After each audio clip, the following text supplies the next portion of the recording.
সেদিন স্বাধীনতা।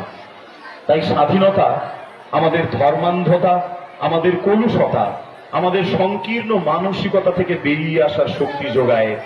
স্বাধীনতা আমাদের যাপনে উদযাপিত হোক, স্বাধীনতা আমাদের চিন্তনে, আমাদের মননে, আমাদের প্রতিটি গ্রন্থিতে আন্দোলিত হোক।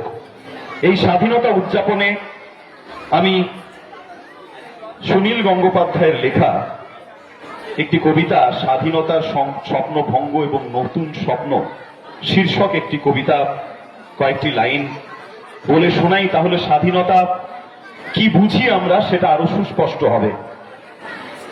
বাবা বলেছিলেন 1947-এর 15ই আগস্ট ভারত স্বাধীন হলো, আর আমরা দেশ হারালাম। স্পষ্ট মনে পড়ে বাবার অপমানিত মুখ আর ধরা ধরা গলা। আমি তখন 13, কথাটার মর্ম ঠিক বুঝিনি। মন ছটফট করছিল বাইরের হুল্লোড়ে গলা মেলাবার জন্য। প্রভাত ফেরিতে বাজছিল বিউগল।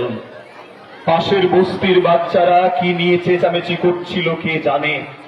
মহাত্মা গান্ধী এই শহরেরই কোথায় খাটিয়ায় শুয়ে আছেন। কে জানি বলছিলেন তিনি খুব কাঁদছেন। আমার মাও ছলো ছলে চোখে বলে উঠলেন, চাঁপা ফুলের গাছটা আমি নিজের হাতে লাগিয়েছি, এবছর সে গাছে ফুল ফুটবে, আমি আর দেখতে পাবো না। লাহোর না এলাহাবাদ, কোন শহরের হোটেলের ঘরে বসে গরমে ঘামতে ঘামতে র্যাডক্লিফ নামের এক ইংরেজ কাটাকুটি খেলছেন ভারতের মানচিত্র নিয়ে।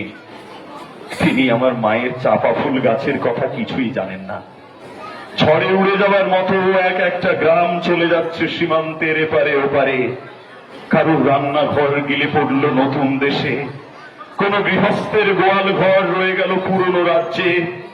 অনেক নদীও দুভাগ হয়ে গেল, লক্ষ লক্ষ মানুষের জীবন তছনছ হয়ে গেল স্বাধীনতার মূল্য দিতে গিয়ে। পাঞ্জাব, বাংলা, যেখানকার লক্ষ লক্ষ মানুষের জীবন তছনছ হয়েছে স্বাধীনতার মূল্য দিতে গিয়ে, সেখানকার ছেলেরা জীবনপণ সবচেয়ে বেশি লড়াই করেছে দেশের মুক্তির জন্য। সেই দুটো রাজ্যই কেটে ফেলে বইয়ে দেওয়া হলো রক্তগঙ্গা। অসংখ্য ধন্যবাদ। স্বাধীনতার এই প্রাক্কালে আজকের এই